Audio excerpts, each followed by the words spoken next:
everyone. Thanks for tuning back in once again to the Queen Ahmadiyyah Shakur TV show. I'm your host, Queen Ahmadiyyah Shakur. So as you're coming in, please feel free to go ahead and subscribe to the channel if you haven't done so already. Be sure to click the notification bell and click the word all so that you're notified each time the Queen goes live. Don't forget to follow me on Instagram at Queen Ahmadiyyah Shakur. You can also follow the Queen Ahmadiyyah Shakur fan page and follow me on Twitter at DGoddess27. Okay, so now listen to this. It took 9 days to arrest suspect in mass shooting plot at Berkeley High School, according to police. Now they say the BHS student was who amassed parts to build explosives and assault rifles, got them legally, according to police, and was not ready to carry out an attack. And they say he was not ready to carry out an attack. Okay. Now, Berkeley was shaken this week by news, and this happened last week, mind you, like 3 days ago, right? Berkeley was shaken this week by news that a 16-year-old boy had been arrested on suspicion of planning a mass shooting and bombing at Berkeley High School, and then went as far as to recruit other students to join in with him. Now, I want you to pay attention because, as I told you before, if someone is nefarious and they have malice, intent, and all these things, they don't need guns to carry out these attacks. They will absolutely go and get bombs or whatever else they can find. And in this case, he had bombs and guns, okay? So what are they going to do? Even if there were no guns, he still had bombs. I'm just saying. So with the community on high alert after recent mass shootings in Uvalde, Texas, and Buffalo, New York, some parents and teachers say they felt unsafe with school being open the following day. Now, many community members also called for increased security at Saturday's high school graduation, even as officials have offered reassurances that there is no continuing threat. Now, in an announcement Wednesday, police said they had seized parts to explosives and assault rifles, as well as several knives and electronic items that could be used to create additional weapons from the student's Berkeley home on May the 22nd. Used to create additional weapons. So, like I said, whether or not these devils who are committing these mass shootings and other heinous, nefarious acts are able to get guns and assault rifles and any of those things, they'll still find ways to do so. And so 8 days later, the student turned himself in following what the BPD called an arrangement his attorney had made with the police, apparently, all right? So they let him just waltz on in. They didn't go to his house with SWAT. Please pay attention. Now, he had bombs and guns, assault rifles, and all these things, and they didn't go to the house with SWAT kicking his door. You know how they did Breonna Taylor. They didn't do any of that. They just made arrangements, okay, and let his attorney bring him in. That's what they did. Please pay attention to that. Now, in the wake of Wednesday's announcements, many people have asked for additional details, which would be a good idea as far as I'm concerned. Absolutely a good idea. So they say some addressed the Berkeley School Board during its meeting Wednesday night, and others posted inquiries to Berkeley side on social media and in the comments section. Now, on Thursday, officials were able to answer those questions. The answers to others remain unknown. Police believe the teen was planning the attack for quite some time and for some time next year to be carried out, though they worried the recent mass shootings could have spurred him to act sooner. So that's why they said he wasn't ready for the attack. Okay. He was just getting everything in order, right? Isn't that crazy how these little devils do? I mean, they start out young. Pay attention. Just a few weeks ago, last week, I believe, the 10-year-old that was involved in these plots. Now, police have not yet shared specifics regarding what type of weapon parts the student is alleged to have acquired, citing the ongoing investigation. But a department spokesperson told Berkeley side the teenager had acquired them legally and did not have all the parts needed to operate the rifles and explosives. Nothing was assembled, according to Officer Jessica Perry. It was just pieces. Now, according to Perry, the student had also tried to buy a gun at school and had been searching in the dark web or on the dark web, a part of the internet that cannot be accessed via search engines and where it can be difficult to track a person's browsing history. So that's where he was going, looking for different parts and whatever to carry out his mission of murder, right, and carnage. BPD declined to answer questions about whether the items officers seized had been purchased online, how the teen had allegedly obtained them, and where the teen was from the time his home was searched until his arrest. So the investigation actually started May the 21st when someone tipped off the BPD with alarming information. A Berkeley High School student, they said, was recruiting other students to participate in a school shooting involving explosives. Officers immediately began trying to determine whether the information was credible. Now, the next day, the police searched the boy's home and found and seized weapons parts. During the operation, police had Berkeley's mobile crisis team evaluate the team so he can play the mental illness card. Please pay attention. Now, but he was not arrested until Monday. Why would they wait? This is what I want you to pay attention to. Now, this devil, Satterper, not only acquired all of these weapons of destruction, right? Weapons of war, as Biden called them. He went and acquired all of this stuff and recruited other people to join him in this mission of murder and malice. And the police still waited patiently. They won't even wait patiently for you to get out of your car, right? At a traffic stop. They have to scream and yell and act foolish. But they waited patiently before they arrested him. Now, following Wednesday's announcement, many people have clamored to understand the delay. Well, that's what I'd like to say. What the hell took so long? It makes sense. Police told Berkeley Side on Thursday that at the time of the May 22nd search, they did not have enough information to make an arrest. Wow, really? So they didn't have enough information to make an arrest, even though someone called and gave them a credible tip. And then they went to his house and searched it and found all of this evidence there, weapons and all of that, right? And didn't they find explosives? What do they mean? This is all so crazy, but let me continue, honey, because you know what? The police are going to do what they do for their own, and that's just what it is. So go on to say they didn't have enough information to make an arrest. Okay. So after the search, which was conducted by patrol team officers over the weekend, investigators with the Youth Services Unit picked up the case. And so on May the 23rd, Youth Services detectives began speaking to witnesses, reviewing evidence, and conferring with other law enforcement agencies, including the California Highway Patrol. Let me tell y'all something. Here's what it is, why they took their time. Because first of all, I don't think they really want to lock him up, not when it's somebody who looks like them. Now, let us not forget that there was one of these thugs, right? The police sat there, and they knew that he had made threats, but then he just simply said that he was joking. It was just a joke. Y'all thought I was serious? I really wasn't going to shoot up that school and commit mass murder. Yeah, he said it was a joke. So they took it as such, and he was able to get off. I mean, that's just all so crazy.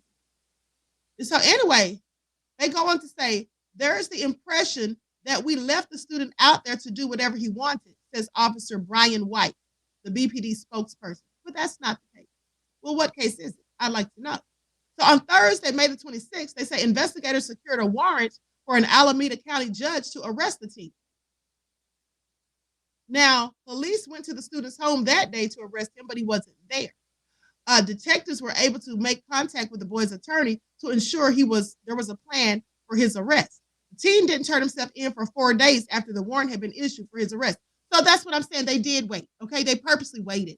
Now, if he didn't turn himself in for 4 days, what were they doing? Twiddling their thumbs? Why didn't they go kick down some doors? Why didn't they go look and find answers and snatch him up? I'm just curious. Like they'll snatch you up out of your car. But let me continue. So both BPD and BUSD have declined to answer questions about where the student was between the time of May the 22nd search warrant and May the 30th when he was arrested. Yeah, they don't want to answer that because they can't make it make sense no matter how they try, no matter how they try to lie. And all of this, there's no logical explanation that they can give that would explain that. Now, police advised BUSD that the teenager did not pose any ongoing threat because officers had confiscated the weapons and the dangerous. Oh my God, are they serious right now? So they're really trying to say that he didn't pose any threat? Now, here's the question. Just because they confiscated those weapons and parts, what makes them think this fool, this whole thug, couldn't have gone out there and gotten others? What makes them think that? I cannot. Anyway, let me continue. And so they go on to say the family, for the most part, was cooperative. Yeah, I'm sure that was a big help. And so anyway, They say police advised BUSD the teenager didn't pose a threat because officers confiscated the dangerous weapon parts. This past week, Berkeley Unified kept schools open, telling only a few administrators about the investigation. Now, according to BPD, no other students were determined to have posed a threat to campus, and no other arrests have been made in connection with the case. Here's the thing. What do they mean, no other arrests? They just said that he recruited other students. So if he recruited other students, those students are complicit in his nefarious plot, scheme, and conspiracy, right? Aren't they, in fact, conspirators? Why weren't they arrested and charged as well? Let me continue. And so the teenager was taken to juvenile hall in San Leandro, where he remains in custody. He was charged with 3 felonies during a Thursday afternoon hearing in a juvenile court and will next appear in court on Monday, according to Assistant District Attorney Matthew Gold. Now, the East Bay Times reported that the teen was charged with solicitation of murder, making criminal threats, and possessing materials for the purpose of making a destructive device.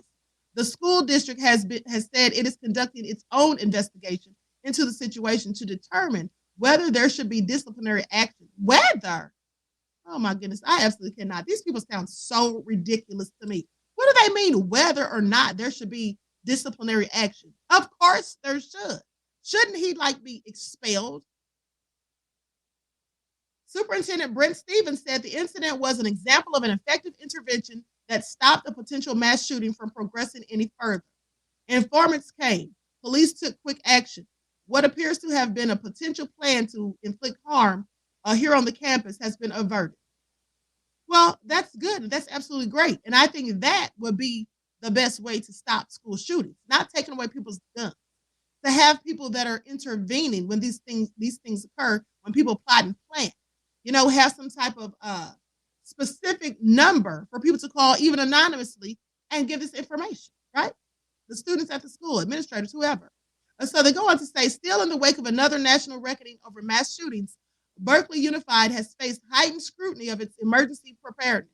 This threat, in addition to an incident on Friday when a 17-year-old boy was shot in the arm at Civic Center Park, just outside of the high school, and a campus-wide lockdown at UC Berkeley in April after a student threatened to shoot a staff member or staff members, only added to the community's concern. Well, it seems like everybody was concerned except for the police. Because if they waited 9 days, there was 9 days that lapsed before this thug was actually arrested and charged. And they didn't make one statement about why the so-called conspirators, because if they recruited, they didn't say he was trying to recruit, they said he recruited other students. So anyway, with that all being said, this is also nefarious. Everyone, please like and share, subscribe to the channel if you haven't done so already. Be sure to click the notification bell. Oh, you know what? Hold on. Let me pull up this other story real quick. This is all so crazy. At the end of the day, like I said, they took their time on this, and they had the nerve to state that because he didn't any longer have the weapons parts and all of that, that there was no danger. As if him being out there free to roam and go whereabout and do whatever, he couldn't have come up with some more. Wow. And so anyway, let's talk about this Wisconsin man who is accused of shooting and killing a judge who sent him to prison after a complicated series of appeals. He looks like he did it, honey. Douglas K. Udy. This was in Wisconsin. So a Wisconsin man who killed a judge and then wounded himself Friday morning had been previously sentenced to serve 9 years in prison by the same judge that he attacked. That's according to statements by the Wisconsin Department of Justice and state court records.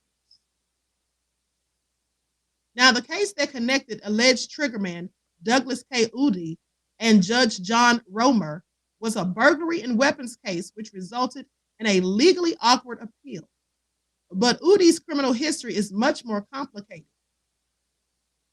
They say the Wisconsin DOJ alleged that late Saturday afternoon that Udy, now 56 years old, shot and killed Romer, who was 68, in the retired judge's town of New Lisbon, in his home. Now, New Lisbon is in Juneau County, about an hour and 20 minutes northwest of Madison. The DOJ said someone else was also in the home when the attack started at around 6:30 a.m. That someone, whose identity is not clear, managed to escape to a neighbor's house to call for help. Law enforcement responded and a standoff ensued. But he was taken in alive. I just want y'all to pay attention to this. This man was taken in alive after he done killed a judge and all of this and that. And he already had a history of violence, according to his former or previous charges. Okay? He was taken in alive. Please pay attention to that. Attempts at a negotiation failed, according to the DOJ.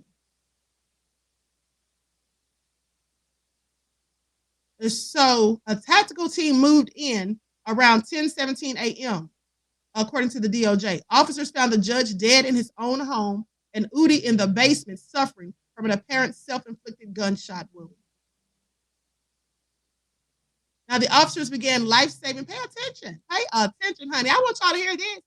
The officers began life-saving measures and took Udi to the hospital. He remains in critical condition as of Saturday, according to the DOJ. Let me tell y'all something. So they said that they started life-saving measures. Now, I'm sorry, but I've seen them shoot Black people and never lift a finger to do anything life-saving, even when they know they're dead wrong, right? Like the Black woman who they shot 5 times, okay? Yeah, they didn't try any life-saving measures with her. We just saw them still putting her in handcuffs, and we see that often when they shoot Black people and the person's still alive and breathing, fighting for their life as they lie there bleeding out. We see them still put handcuffs on them and still just manhandle them in some cases. And so the DOJ said law enforcement officers recovered a firearm from the scene, but did not say who or whom it had. Did not say who owned it or what type of gun was used. Now, on Friday, Wisconsin Attorney General Josh Call said the incident appeared to have been a targeted act related to the judicial system. Now, Call also suggested that the shooter, since identified as Udi, apparently wished to target other victims, citing unnamed law enforcement sources. The Milwaukee Journal-Sentinel on Friday evening reported this, and they said Governor Tony Evers was one of the targets. Radio news host John McClure at WTMJ AM in Milwaukee said the shooter was a member of a militia who had a hit list, but they still took him in alive. Are y'all paying attention now? Are y'all starting to get it? Okay. They still took him in alive, and the only injury he had was the one that he inflicted upon himself, and they performed life-saving measures. But they've let their canines chew Black people, right?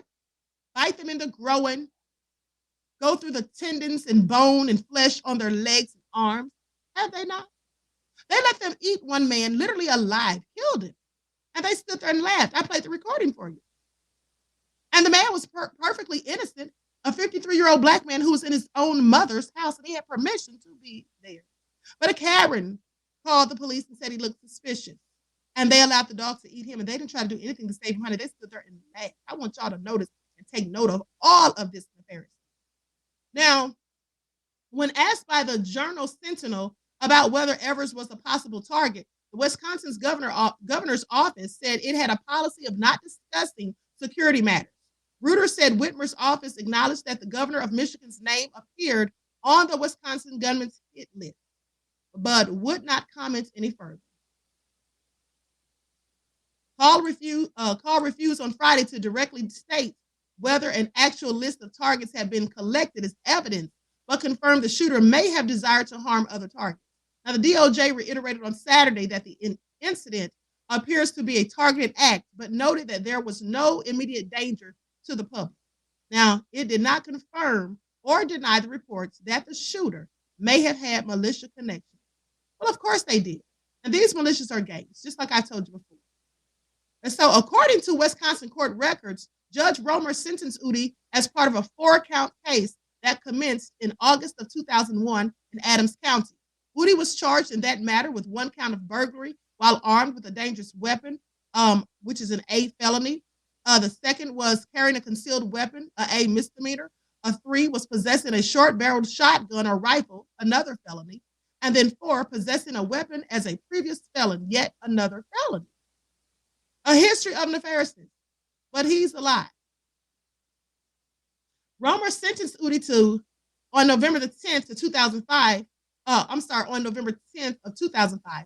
He sentenced him. Now, on the top count, burglary, Romer issued a 6-year prison term and a 9-year period of extended supervision, according to court records. The other court counts resulted in sentences of 9 months, 1 year, and 1 year, respectively. All of the sentences ran concurrently, which means at the same time. Now, the 4-year-long case had a slightly bizarre procedural posture. First, however, a walk through Udi's additional criminal history is necessary.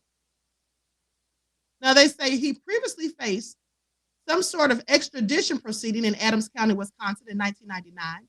The circumstances of that case are unclear from the available online court records. Wisconsin jail records say that Udi had at least one out-of-state conviction. However, no information as to where or when is included in the data. I would like to know why, because they absolutely have a way to find this information. He later faced a felony escape from arrest charge in 2006. He pleaded no contest to that charge in early 2007 and was sentenced to serve 9 months.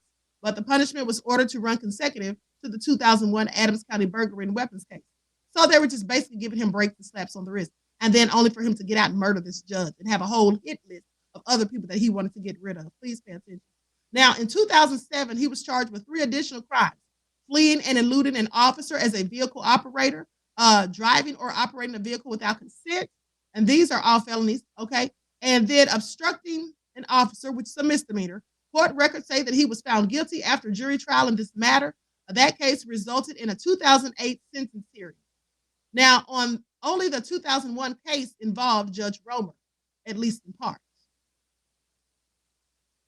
The original court docket says that a different judge, Judge James Miller, sentenced Udi on April the 2nd of 2002. That's well before Judge Romer's sentence. Now, the case went all the way up and down the legal chain in Wisconsin before Judge Romer was called to handle it. First, the case went to the Wisconsin Court of Appeals, the state's intermediate appellate bench.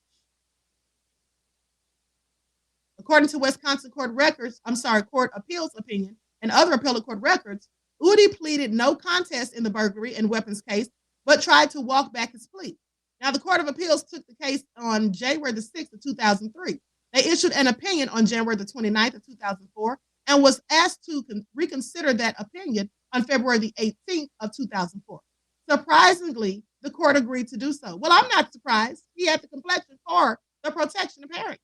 Now, just 5 days later, and in a legally rare move for an appellate court, the Court of Appeals withdrew its January the 29th opinion on February the 23rd of 2004.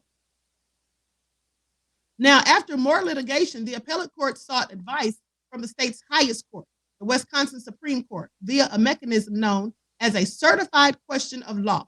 The Supreme Court took the case on April the 20th of 2004 and pushed it back down the Court of Appeals on September the 16th of 2004, after a concession by the state that Udi should be allowed to withdraw his no contest plea to Judge Miller. So anyway, this goes on and on. I'm not going to read all of this, but you can see plainly here, this man is clearly a thug, clearly a whole, savage, comes out here and kills this judge for things that he did himself. It wasn't the judge's fault. You committed the crime, you should do the time. But no, it's so funny that the very people who have the most privilege are the ones who cry victim and foul the most and want to enact vengeance and vigilante justice, right? Because they've been given the sentence that they absolutely didn't even deserve, as far as I'm concerned. When you do all of these things, why wasn't he in there for 20 or 30 years? That's what he should have gotten. But no, they get slaps on the wrist, and even then they're not happy and satisfied. They still want revenge because they feel like they shouldn't get any time at all. And in some cases, sadly, they don't. Okay? They absolutely don't. So anyway, I'm going to share my screen so you can see a picture of this thug. And taken in alive, and they performed life-saving measures. Wow. They never cease to disappoint, do they? They do exactly what we expect every single time. Of course they do. That's him. That's the thug right there. Okay? So anyway, this is all so crazy. Clearly. And so anyway, everyone please like and share, subscribe to the channel if you haven't done so already. Be sure to click that notification bell and click the word all so you're notified each time the Queen Goddess goes live. All right, so until next time, beloveds, I will talk to you all again soon. Peace.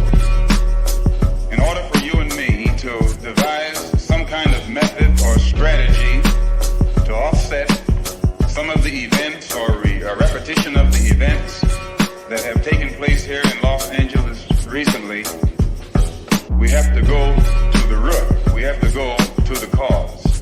Dealing with the condition itself is not enough. Dear Mr. Massa, I'm just trying to mind my own business. What's the matter? It's just another day, another black king captured. I'm about to lose my brain, stuck inside this ghetto rapture. I got a lot of smoke. If you want it, you can have it. They want a hat trick, but this is black girl magic. Ain't talking about the kind that'll make you disappear, but I'm talking about the power of the melanin within. Ain't looking for trouble, but I'ma say this one time. I put two dukes up if you try to touch mine. We still want justice for Samir and Trayvon. You say you don't see color, but racism ain't blind. They targeting little kids whose skin look just like mine. So I'm paranoid, it's a war zone outside. And I'm a black queen, so if you ask me to step out of my car, you gon' have to snatch me. Cause I ain't going no damn well.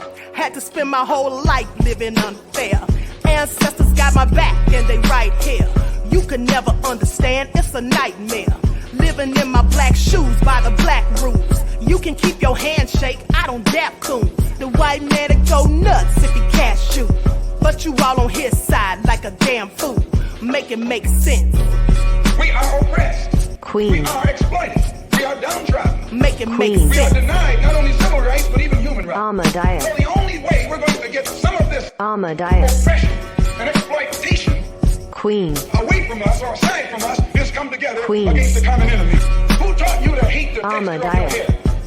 Who taught you to hate the color of your skin? Ahmadiyyah. Parents, pay attention to the books, the school system, given to your little children. Lies mixed with wisdom. His skin too bright, so he was blind to the prison. My skin just right, so I collide with division. You trying to pray to God, but we tired of religion. No savior saving, we got to save our savings. We used to pay miss, how we gon' make the slave rich? But who's to blame, and tell me why you complaining? We need a team effort just to rule the nation. Like a bad relationship, missing communication. We missing moderation. They're trying to get a poison to my population. No reparations. I'm getting tired of Satan. We are oppressed. I'm Queen. getting tired of waiting. We are downtrodden. Queen. We are denied not only civil rights, but even human rights. Ahmadiyyah. So the